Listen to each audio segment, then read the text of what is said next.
A little girl is placed into foster care. Everything seems to be going okay for a while, but eventually she stops showing up for school. Then it's missed doctor's appointments and a missed paternity test. Then it's over 2 years since anyone has seen her. There have been several similar cases in the news lately. Oakley Carlson, whom we've covered here, as well as Harmony Montgomery. But this case goes even further back. Brittany Williams was a 7-year-old girl who was eventually reported missing back in 2003, but she hadn't been seen by anyone in public since August 18th, 2000. While investigators thought that Brittany had likely died, everything changed in 2021 when a woman came forward saying that she had a DNA test that proved she was Brittany Williams. When a person goes missing, there's a special kind of pain in the not knowing. I want to tell you the stories of those who never came home. Today, I want to tell you the story of Brittany Williams. I'm Kona Gallagher. And I'm Ethan Flick. And this is And Then They Were Gone.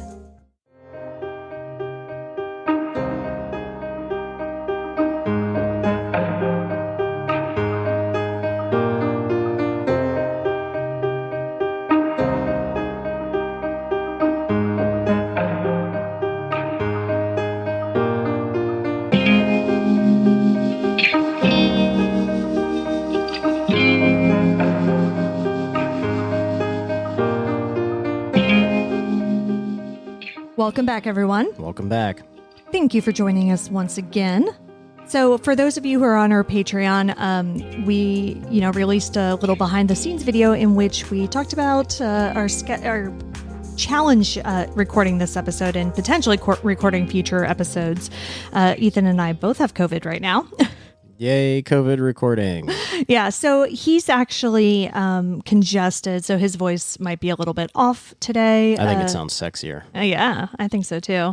I'm asymptomatic, so I have no excuse for the way I sound, but we're pushing through it right now. So again, thanks for your patience. As many of you know, we're based in Virginia, and so that was one of the things that interested me about today's case, because everything here takes place just a few hours from us down in Richmond. Oh, I didn't know that. Yeah, so I actually used to live in Richmond, but way before any of this took place. Where haven't you lived? I know, I moved around a lot. I wasn't aware of Brittany's story until last year when a woman posted in one of the missing persons Facebook groups that I'm a member of that her wife had a DNA test proving that she was Brittany Williams, who was this little girl who had been missing and presumed dead for nearly 20 years. Yeah, when you said that, I was like, whoa, wait a minute. Do we actually have a case where there's a potential happy ending? Well, yeah, I mean, that's what I thought. I was like, holy shit. Like, when I saw that post come through, like, that was crazy. And yeah, this woman, she was like, yeah, my wife is Brittany Williams. Like, we have the proof. And, it was bananas, just one of those things that you never think is going to happen. So I'm assuming that there's more to it than that. Otherwise, we wouldn't be covering this case, right? Story's over at the end. Yeah. Everybody go back to sleep. No, yeah, there's a lot more to it. So we're going to talk about Brittany, what happened with her. And again, that was the other reason I wanted to cover this, because we did recently cover the Oakley Carlson case. If you guys listen to Voices for Justice, which is hosted by Sarah Turney, it's an amazing show, so you should definitely be listening to it. She actually just released her second part of a 2-part episode on Harmony Montgomery, which is an infuriating case. And I haven't listened to the second part yet, but I've listened to the first, and she's doing an amazing job with it. But the thing is that both of these little girls were failed by the system and just weren't checked in on and were able to just be missing for an incredibly long amount of time before anybody even noticed. And so that's exactly what happened here with Brittany. And, this was over 20 years ago. So the situation hasn't gotten better.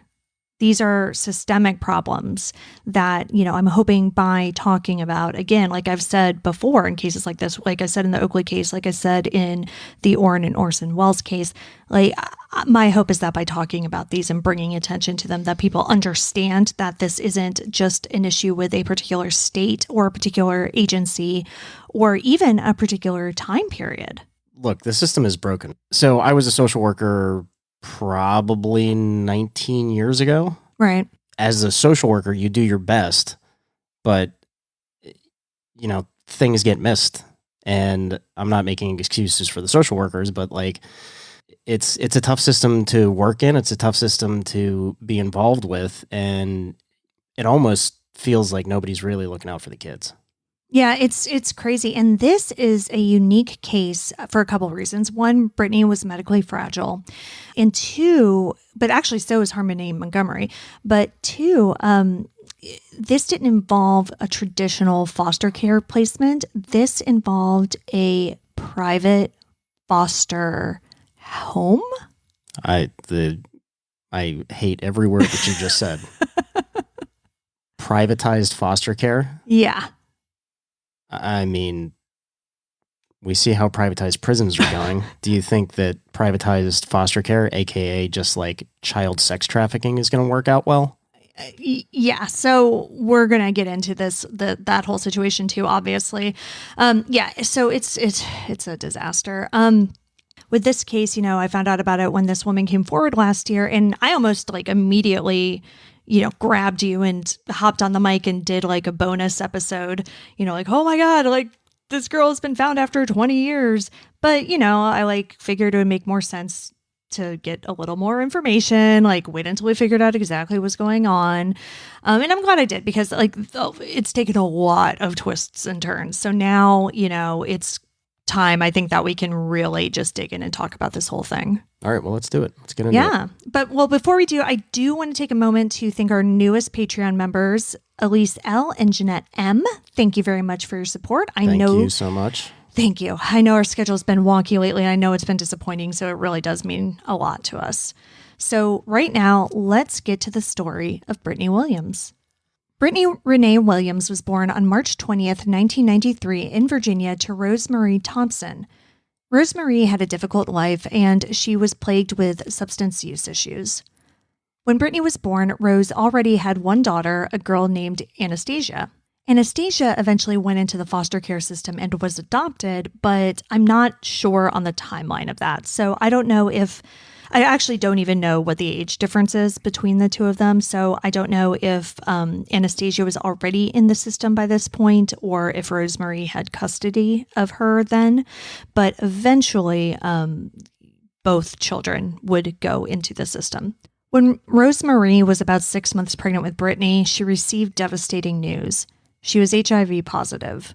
Rosemarie's HIV status quickly evolved into AIDS, and her health deteriorated very quickly after Brittany's birth. And Brittany herself was diagnosed as HIV positive. From what I read, there is only at this point that actually the numbers are a lot different. Since 1993, when Brittany was born, to now 2022, I mean, there are a lot more drug options and therapies that can be given to pregnant HIV positive women. But at the time, there was about a 25% chance that the mother would pass the disease on to her child in utero. So unfortunately, Brittany was part of that 25%. Now, Brittany had many medical needs that came along with this diagnosis, and most sources do say that her HIV also progressed to AIDS. At one point, she needed a feeding tube along with other medical intervention. And how old was she when all of that was taking place? This basically happened from birth. And so she was just a toddler, I think, when she had to get a portacath inserted in her chest. Wow. And again, like other surgeries and medical intervention measures. During the first few years of Brittany's life, not only did Rosemarie get sicker with her disease, like I said, progressing to AIDS, but it sounds like she may have still been using drugs. As a result, Brittany was in and out of foster care. In addition to traditional foster care placements, Brittany also spent some time at a place called Rainbow Kids, Inc. Rainbow Kids was a home in Henrico County run by Kim Parker. She specialized in caring for medically fragile children, including children who are HIV positive. Over the years that Rainbow Kids operated, I want to say it was like around 15 years, but over 50 kids, 50, came through Kim Parker's home. Well, when you say came through, like in and out of the foster care system, or just in and out of her home? Well, I think both. And then I think also some of the children passed away. Oh. Because they were very sick. Right. Not all of them. Some of them just had special needs, and not terminal illnesses, but some did have terminal illnesses. So yeah, over the years, about 50 kids came through. And then when the investigation started into Brittany's disappearance in 2003, Kim had 2 children living with her, a 22-month-old child and a 14-year-old child. That's quite a span between the two. Yeah. As Rosemary's health declined, she formed more of a relationship with Kim, and she wanted her to be the one to take care of Brittany permanently after she was gone. Brittany's father was not at all in the picture. In 1996, when Brittany was around 3 years old, Rosemary signed guardianship over to Kim, and she died shortly thereafter. Now, this wasn't a traditional foster placement, so those home checks that we've talked about in so many other episodes weren't in place. But nor was it an official adoption, which would have meant that Kim had the same rights as a biological parent. It was a guardianship, so I'm not sure if that came with any oversight from the state of Virginia. Yeah, I don't know. I don't have any insight on that. I mean, I don't even remember ever dealing with that in Pennsylvania. Yeah. Like I said, like 18, 19 years ago now. Yeah, so I don't know. But it seems like it pretty much just served to give Kim the authority to make medical decisions and to receive Brittany's Social Security and Medicaid benefits. I mean, you would think that there should be some oversight of that. Some oversight of Kim's home, some oversight of the situation. Yeah, and I don't know. I mean, because again, there were other children. Brittany wasn't the only one. And it's not like she had legal guardianship over all of them. So I'm wondering if the foster, if like DCFS was involved, if social workers were involved, but with other kids. They would have had to have been at some point because I'm assuming some other children were placed there. Well, that's what I mean. Yeah. So yeah. And if they're in the system, then there has to be in theory, a social worker assigned. So what happened to Brittany's social worker? Yeah, I don't know. I have no idea.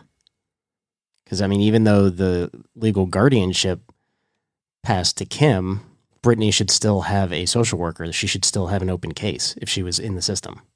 Yeah, and we get a little bit more into that later on, but I don't know. I mean, I do know that social services did get involved prior to Brittany's disappearance, and I believe after, but for different reasons.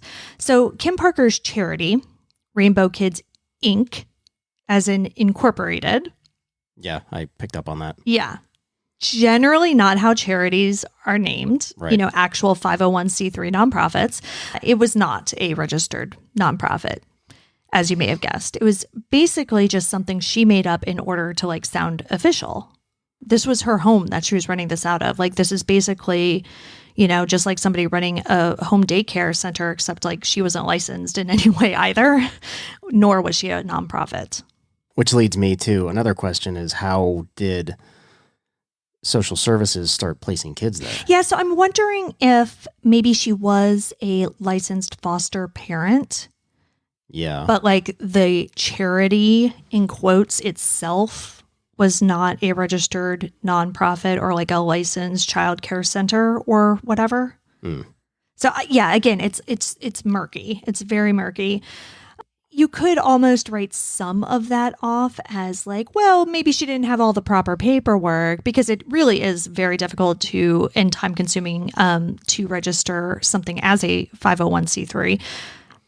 So maybe you're like, well, she didn't have the proper paperwork, but she was doing a good thing.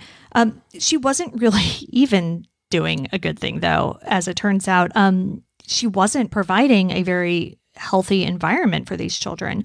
The home was absolutely filthy, and Kim was reported several times to social services for abuse and neglect. Okay, so here we have a specialized quote unquote foster parent. Right. Who specializes in children that have emotional and physical needs. Mm-hmm. And she gets reported for abuse and neglect. Yes. I think at that point you stop sending kids there. Yeah. That is not apparently what happened, though.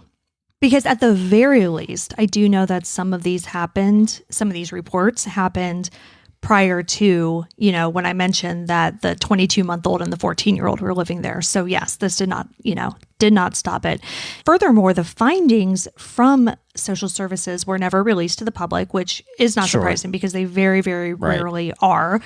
And they have since been destroyed.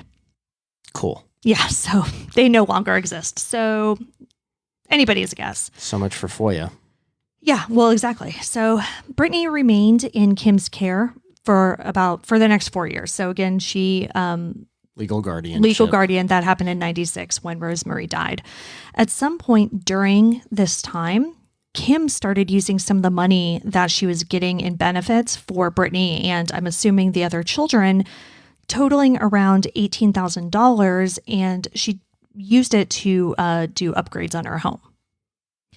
And again, okay. I mean, the questionable decision, but I mean, she's at least putting it back into the nonprofit business that she's making a profit off of. Yeah, well, no, exactly. And I mean, I just know that from a tax standpoint because, I use a home office. Well, careful what you're about to say, honey. We might get audited here. Come on. No, but there is a thing that because I use part of my home for my business, any home improvements I make, I can write off a portion of that as a business expense. Right. Because, it's just, like I said, my home, my office is here. So I can kind of see it from that general thing because you're right. Any business, whether it's a nonprofit, whether it's a for-profit business, you need to keep up the infrastructure, right? Right. And in this particular case, the upgrades, or whatever that she was doing to the house was she built an addition, which on its face would make sense, right?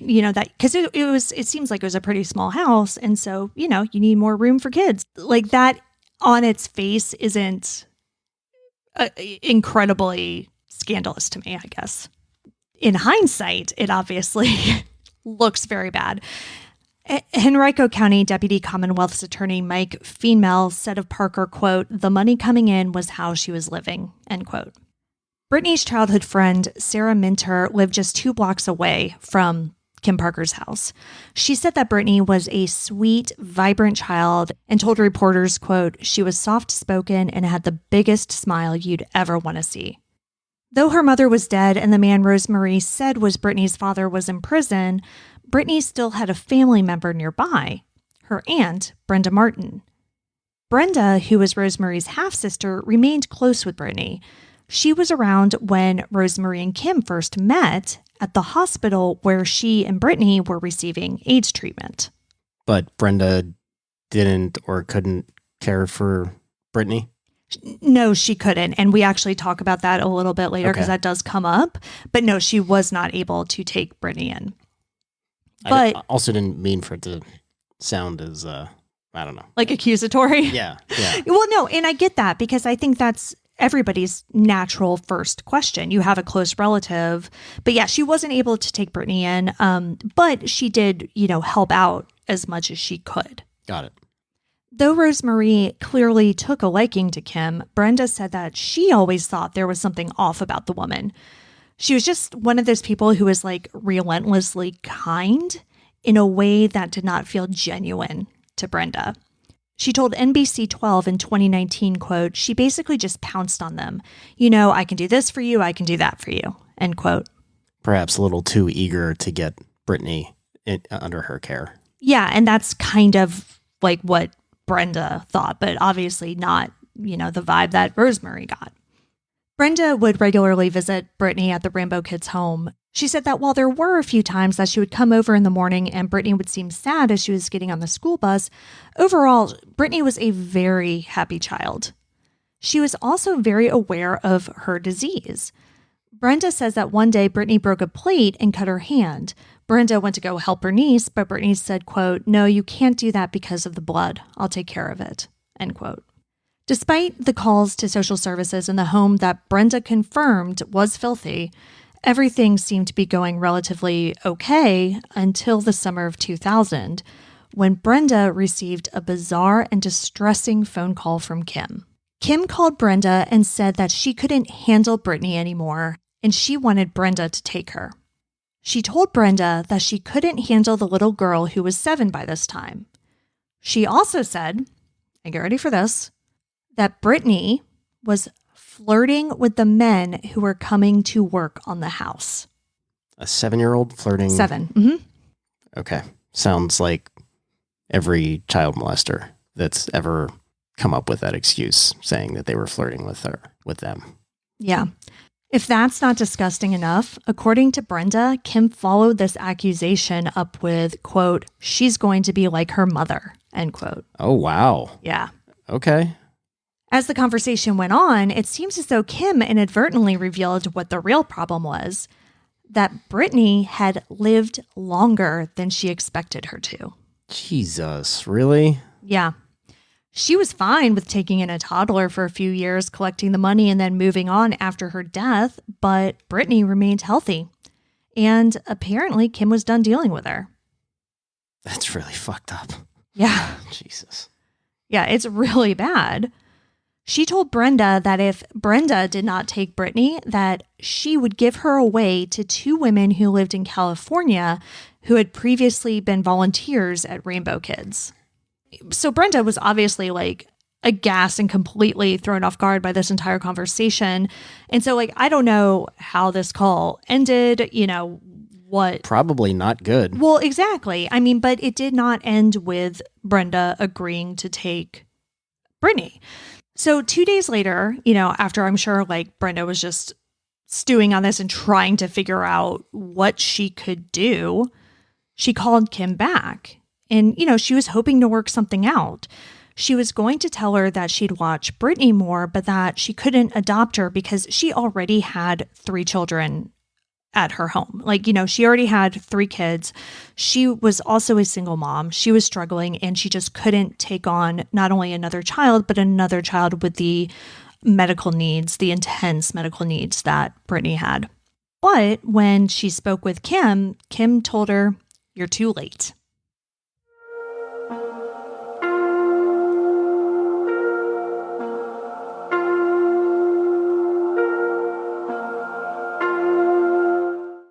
So what does that mean? Did she give her away? In a word, yes. Brittany's last confirmed sighting was on August 18th, 2000, when Kim took Brittany to a routine doctor's appointment. But she was never seen again. After Kim told Brenda that she had, in fact, given Brittany away to those 2 women from California that she had mentioned on the phone before, Brenda, of course, went to Kim's house to confront her and, just to see for herself, if Brittany was there or what the hell was going on. But, Kim wouldn't answer the door. She, of course, kept on trying to call. And then after that, Kim just stopped answering her calls. She, at the very least, if this was true, Brenda wanted to get those women's contact information. 1, just to check on Brittany, and 2, so that, if this was what was really happening, she still wanted to keep in contact with her niece. Sure. But again, Kim refused to just answer any questions, give her any information whatsoever. So did Brenda call the police or somebody? It doesn't seem like it. Because it doesn't seem like Brenda made any sort of complaint to anyone. And I don't know why that is. I don't know if she just was intimidated by the system, if she was intimidated by Kim, if, there are just so many reasons. But so nothing really happened for a few months. Now, again, like I said, this is all taking place in August of 2000. soon after, the school year starts up. And obviously, Brittany never went back to school. Now, interestingly, Kim also didn't withdraw her. So the school didn't check up on her either. Well, yeah, they did eventually. Obviously, not on like day one or whatever. Sure. But when she kept on not showing up for school, in November, Kim was arrested for truancy. So it took the school about 3 months before they actually acted on this? Well, and I don't know what they were doing up until that point. I don't know if, she had said like that Brittany was on vacation in California, if she was ill. I have no idea. None of that's ever been released publicly. All I do know is that, like I said, in November, they arrested her. But, they had to. They don't just go from zero to arresting somebody, Yeah, no, I get that. But so now we've got 3 months of truancy and they arrest her. I guess go on. I'm assuming they start questioning where Brittany actually is. Well, yeah. So she actually did have to make a court appearance. And that was the main question. Like, hey, where's Brittany? Why hasn't she been in school? She told the judge that Brittany had gone to live with relatives. And that was apparently good enough. What? Yeah, they dropped the charges. Who were these relatives? They didn't exist, obviously, but yeah, nobody checked. Nobody asked for, at that point, they didn't ask for contact information. They didn't ask for any proof. Yeah, they just were like, oh, okay, my bad. Sorry for the inconvenience. Bye. What the hell? After that, so the schools are out of it now, right? Because as far as the schools are concerned, as far as Henrico County school system, like Brittany is not a student there anymore, not their problem. So that, that check, like in terms of like checks and balances, like that one exits, right? So nobody asks any more questions for the next year. Okay, like I get it. This is the judge is, I guess, a truancy judge, right. Truancy court, whatever, however you want to call that. But like just saying, oh, she's living with relatives. I mean, no follow-up to that at all? No, like, hey, maybe we should get children, youth, and families involved or social services of some kind involved in this to check up on her? No, nothing. And, I don't know. It could have been even like, oh, did she give us her address? She could have just written down any address but like nobody followed up on it. They're just like, oh, here's an address on a piece of paper. Seems legit. Bye. Wow. Yeah. So that happened November 2000. Nothing happened for a year until 2001. And I don't know what precipitated this, but I mentioned before that the man who was supposed to be Brittany's father, biological father, was in prison. In 2001, she was scheduled to give a DNA sample for a paternity test. So I don't know, like I said, I don't know why that came up. I don't know if maybe Brenda was in touch with this man, was like, hey, like Brittany's missing, like, is there something you can do about this? But he didn't have any proof that he was her father. Like, I have no idea. That's all wild speculation. But what I do know is that he was incarcerated at the time and Brittany was legally supposed to give this DNA sample. So Kim obviously did not produce Brittany for this DNA sample in 2001. And when she went in front of a judge once again, she told the same story. Brittany went off to live with family members. Did that judge also just be like, all right, sounds good? Yes. Yeah. Two separate judges, two different courts. Yeah. 2 years apart. 1 year apart, but yeah. Mm-hmm. Jesus. Authorities once again dropped the issue. This time for the next 2 years.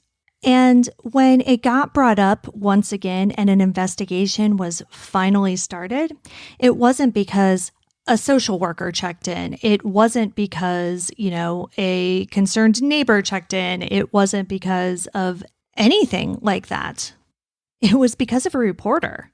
So at some point, and I couldn't find any records of these news stories, unfortunately, like, even in archives, but there had apparently been stories on some aspect of this, because in 2003, a newspaper reporter contacted Kim in an effort to do a follow-up on Brittany's story. When Parker told the same story that she had been telling authorities for the past 2.5 years, this reporter didn't let it drop, unlike, the judges and everybody else involved. The reporter took it upon herself to call social services, at which point, probably concerned about some bad press. There you go. Yep. A judge did order an investigation to be opened. A little late.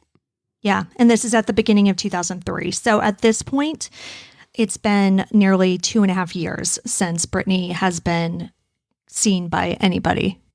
In February of 2003, Brittany was placed into the care of social services. And so this was part of this investigation. So the judge ordered that in order to allow the agency to work with police to find Brittany. Right. So they removed the guardianship from Kim and placed her theoretically in foster care. Exactly. And so then they issued nationwide alerts with the child welfare and law enforcement agencies in every state. This is all coming out in the first newspaper article that I was able to find, which was in Stanton, Virginia's Daily News Leader on February 1st, 2003. Now, one infuriating detail from this article, other than people like the director of social services scratching his head and saying, literally, quote, "It is a very unusual, even bizarre situation," end quote. Fuck off, God. That really irritated me. The other, irritating detail is that Brittany had an advocate during this period. A lawyer named Teresa Reinhardt was appointed, quote, "some time ago" by the court to be Brittany's guardian ad litem. Now, we've talked about these before in other episodes, but as a refresher, a guardian ad litem is someone who's supposed to be an independent third party who represents children's interests in court. So I don't know where the hell she was for the last 3 years. And when reporters reached out to her for this story, she refused to return their calls. Well, yeah. I mean, because what would she say? Yeah, exactly. And so I don't know if those previous 2 times that Kim had to go before judges, if this guardian ad litem was present, because it said that she, like I said, had been appointed some time ago. So, she wasn't just appointed once the judge ordered custody to be pulled over to social services. Right. So it seems like she should have been there at some point in this process, but apparently did fuck all to help Brittany. But once all this blew up, then she hopped to attention. So she called Kim and ordered her to appear in court and provide, get ready, the names and addresses of the women she claims to have given Brittany to. So you're just now requesting this after 3 years of not seeing her, and now there's a actual legal and police investigation, so now you have to do something. Yeah. Nice. So Kim refused. And I have no idea why she did this. I mean, Kim talked to a reporter from the Richmond Times-Dispatch and told the reporter that she didn't know where Brittany was living and had no way of contacting her. Okay. So did this guardian ad litem do anything with that? Did she bring that to a judge's attention? Yeah, well, yes, this all did eventually get to the judge's attention, but the guardian ad litem didn't need to do that because Kim continued to talk to the reporter and told the reporter that Brittany was still with the women that she had given her to, and that she, Kim, had their temporary address in California. So the address that they were taking Brittany to back in 2000. But they, the 3 women, had all agreed that Kim wouldn't have any future addresses or telephone numbers. And this was apparently to prevent Brittany's incarcerated father from finding her. Right. Because he was so active previous to this, trying to get in touch with her. Yeah. And again, I mean, okay, Like I said back with the paternity test, like maybe he was attempting to like gain access or do something. I have no idea. So like maybe there's something along those lines that's a possibility. But I mean, clearly that story is nonsense. But she went on. Oh boy. After this, she pretty much never talks to reporters again, which, you can understand why, because like, why is she saying any of this? So she also said that about a month after Brittany left, the women sent her a legal document signing over custody, but that she still expected that the arrangement was temporary and Brittany would be returned to her at some point. None of that makes any sense. No, of course it doesn't. And the reason for this like exchange of custody does make sense because, they needed it in order to get her medical care, right? And you do actually see that a lot. Logan Schindelman actually is another case that this is like the second time in the past few episodes I brought him up, but his grandmother had custody of him so that he could be on her insurance, right? Sure. So, sure, gotcha. But overall, the story, even if there are certain teeny parts of it that could potentially make sense in some world, like this is not that world. So like I don't know if this woman's mentally ill or just like shit at making up stories, but like you said, none of it makes sense. There's no evidence that Brittany's father had, any real desire to find her other than this like paternity test in 2001. There's certainly no evidence that he like wanted to harm her or, that him finding her would have been negative in any way. Like there's just nothing there. Kim also, of course, couldn't produce this legal document that she signed to give up custody. And, I'm not a lawyer, but I'm pretty sure that you can't change legal guardianship just by signing a random document and sending it off in the mail like you're ordering sea monkeys from the back of a comic book in 1953. That's quite a reference you just made there.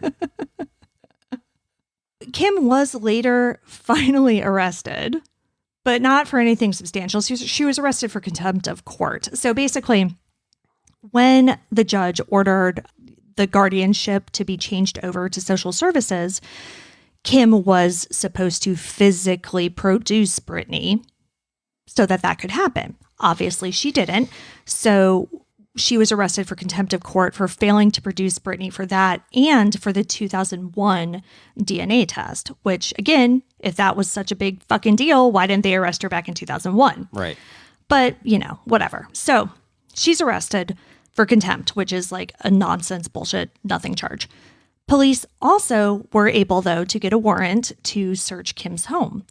In the probable cause affidavit, it's revealed that Kim canceled Brittany's Medicaid coverage in September of 2002. And this constitutes medical neglect, because without that coverage, she could not get the medication and the medical attention that she needed. And so if Brittany were alive, whether she was living with Kim, whether she was living in California, it doesn't matter. That coverage could not be canceled. Also, turns out, once they started actually looking into this for 2.5 minutes, Kim continued to receive Brittany's Social Security benefits long after Brittany supposedly went to live in California. Yeah, so that whole story about signing legal guardianship over to the other two women was bullshit. Well, exactly. And we knew it was bullshit, obviously, but it's double bullshit because, again, nobody else ever got the Social Security benefits besides Kim, and the Medicaid coverage was canceled, not like transferred or anything else. Yeah. Oh, and then also during all of this, and I don't know if it was before or after Brittany was last seen, but at some point, Kim apparently tried to fraudulently raise money to build Brittany a wheelchair ramp. Was she ever wheelchair bound? Not that I know of, no. And I don't know if like there was a chance that she could have been at some, like down the line or whatever. But yeah, like she was not in a wheelchair. And I think this fundraiser was actually after Brittany was already gone. Though the penalty for contempt of court was up to a year, On February 22nd, 2003, Kim was sentenced to just 20 days in jail and was eventually released on a $2,000 bond. And then her attorney immediately appealed the conviction and all of that. So during this time, investigators continued to search for Brittany. They, of course, found no trace of her at Kim's house. Now, at some point, and again, I'm not exactly sure when this was, but at some point, Kim at least told authorities, or authorities discovered the names of these two women. So these two women, actually did exist. Okay. Yeah, so they were real people. They weren't just, two women that she made up. Their names are Linda Hodges and Kathy Evans. So police tracked the women down in California. So that part, also true. Lived in California. And while they confirmed that they did know Brittany and had volunteered for Rainbow Kids, just like Kim had said, they said that they had never cared for her. Brittany had never stayed with them. They had no idea what the hell Kim was talking about. They had never had any conversations about Brittany, coming to live with them. There had been a conversation of a visit or something, but yeah, nothing even approaching any of this. Police eventually cleared the women, but, they were a little invested by this point, and so they did kind of stay involved in the investigation and did go to some of the court dates. A potential terrible turn in this story happened soon after the investigation started. While they were looking for Brittany, in addition to, like I said, putting alerts out to different social service agencies and things like that, they were also looking at, unidentified bodies. There was an unidentified decapitated body of a Black female child who was found near Kansas City, Missouri. The body had actually been found in 2001 and had remained unidentified up to that point, which was 2003. And this led some to believe that it could possibly be Brittany because, the dates matched up. Yeah, but was there evidence of what was the medical port that she had? Right, the portocath scar on her chest. And yeah, so that was the big thing. So the little girl who had been dubbed Precious Doe didn't seem to have that scar. She also had a crescent-shaped birthmark on her shoulder that Brittany's Aunt Brenda said that she had never seen on Brittany. Investigators ended up taking a DNA sample from the man named on Brittany's birth certificate, the one who I mentioned who was in prison, and they sent it off to see if it was a match. It was not a match. And, again, that would actually not fill me with a lot of confidence because we don't know with certainty that that's even Brittany's father. Right. Yeah. I was just going to bring that up. Yeah. I mean, I'd feel better if a DNA sample was taken from Brenda, who we know is related to Brittany's mother. But again, they're only half sisters. So there just wouldn't be as much of a connection. So I do understand why, police chose this man who they thought was her father. But there really is no question anymore that that body did not belong to Brittany Williams. Because 2 years later, in 2005, the little girl who was found was given her name back. She was finally identified as Erica Green, a little girl who was murdered by her mother and stepfather just a month shy of her 4th birthday. And, I do want to actually pause real quick and talk about that because when I first read that, I was like, how on earth, Brittany was 7, why would they have ever thought that that was her? But Brittany was very small. Brittany, when she disappeared at 7 years old, was only 3 foot 8 inches tall and about 65 pounds. That's really tiny. So while this line of investigation ended up being a dead end, Kim wasn't giving up any more information that could possibly aid in the search for Brittany. One of the detectives was like, she has been less than helpful. If it's possible to give zero help, she's somehow given less. In April of 2003, Kim Parker was indicted on 73 felony fraud charges for continuing to collect medical benefits and private donations for Brittany, which totaled over $16,000. At the end of April, she pled not guilty to the charges, but remained in federal custody awaiting her trial. While Kim was incarcerated, police did continue to search. One of the contractors who worked on Kim's home gave them a tip that led investigators to search under that new addition that I had mentioned. The contractor said that there was an unused septic system underneath a new porch. So police went in, dug up her property, and they did look in that septic tank, but no evidence related to Brittany was found. Okay, so disturbing on several levels. Obviously, the implication that she would have thrown her into the unused septic tank. Yeah. But also, did you say that the addition that was put onto the house was a porch? Well, I think, no, that was just like one part of it. It wasn't just a porch. Okay. No, yeah. I was going to say, because that'd be really fucked up. Yeah, no. But yes, there was a porch involved. In December of 2003, Kim accepted a plea deal and pled guilty to 2 counts of Social Security fraud in July. During sentencing, the judge told Kim, quote, "While masquerading as a good Samaritan, you are using the victim to perpetrate a fraud on society. Your aptitude for deception reached such a high level, no one seems to really know this side of you," end quote. So she got this sweet plea deal, and the judge did approve the prosecution's request to exceed sentencing guidelines on those 2 charges, but like her sentence still ended up being much, much less than it could have been. In the end, Kim was sentenced to 8 years in federal prison, and then she later received an additional 2 years for state charges. But still no charges relating to Brittany's disappearance. Nope, just the money. Okay. Because, you can make a child disappear, but God forbid you take money from the government. Sounds about right. By 2005, Brittany's case was still open, but investigators were losing hope. Investigator Eddie Kopacki told the Associated Press, quote, "I doubt a doctor would say she's held on this long. There's no way for her to get the medication without Medicaid, and we've contacted every state to check," end quote.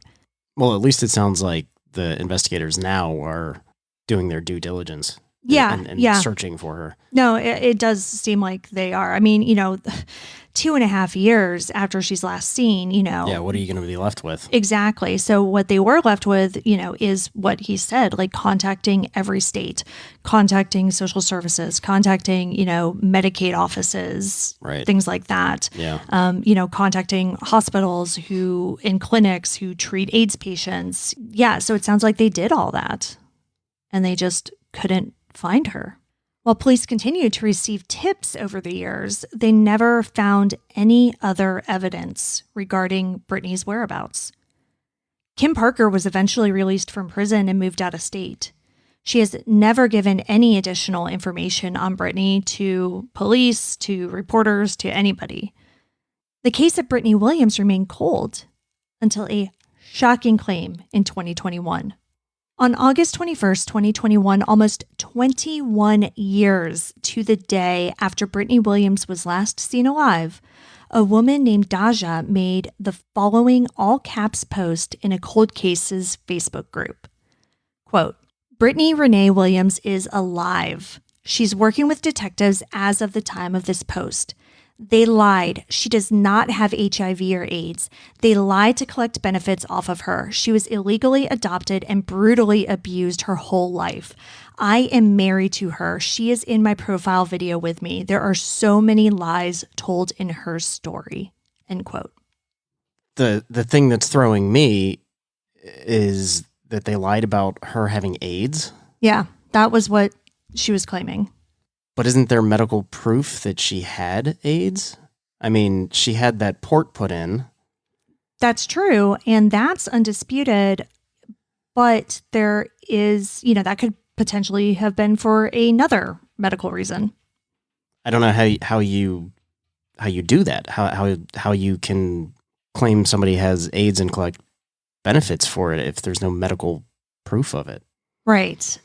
And some people had answers. So this is just the beginning of a firestorm that erupted on Facebook, on Reddit, on YouTube, eventually, all the way to the Dr. Phil show. Like this went on, like I said, that post was made in August. This went on until January of this year. And it gets nuts. And it's so twisty and turny and crazy that unfortunately we have to just split it up into a 2-part episode because this has already kind of gone on for a while. This week, we told you the story of Brittany Williams. Next week, we are going to tell you the story of the woman claiming to be Brittany Williams.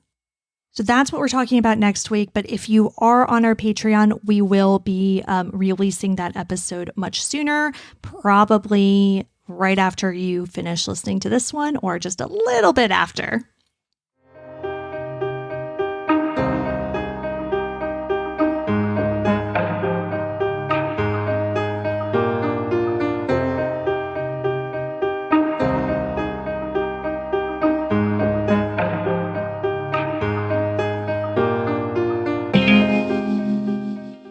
Brittany Renee Williams has been missing from Richmond, Virginia since August 18th, 2000. Brittany was a biracial female with brown hair and brown eyes. At the time of her disappearance, she was 3 feet 8 inches tall and weighed 65 pounds. She has a light complexion and has chickenpox scars on her face. She has a scar on her upper left chest from a portacath tube. Brittany was 7 when she went missing. She would be 29 today. If you have any information regarding the disappearance of Brittany Williams, please contact Henrico Police at 804-501-5000. Anonymous tips are welcome through Crime Stoppers at 804-780-1000 or p3tips.com. And that's P as in Paul, the number 3, tips.com. You can see all the sources for this episode along with photos and videos at our website, andthentheyweregone.com. And be sure to follow us on social, And Then They Were Gone Pod on Facebook and at ATTWG Pod on Instagram, TikTok, and Twitter. If you like what we're doing, please subscribe and consider leaving a 5-star review on Apple Podcasts. It will help new listeners find us. And the more people that listen, the more chances we have of bringing someone home. And we'll see you here next week or right away in Patreon for a brand new episode. See you next week. And Then They Were Gone is hosted by Kona Gallagher and Ethan Flick. All research, writing, and editing is done by Kona Gallagher. Theme music is The Stork by Ketsa. Additional music is provided by Kai Engel. And Then They Were Gone is a Little Monster production. Hey, you can do it!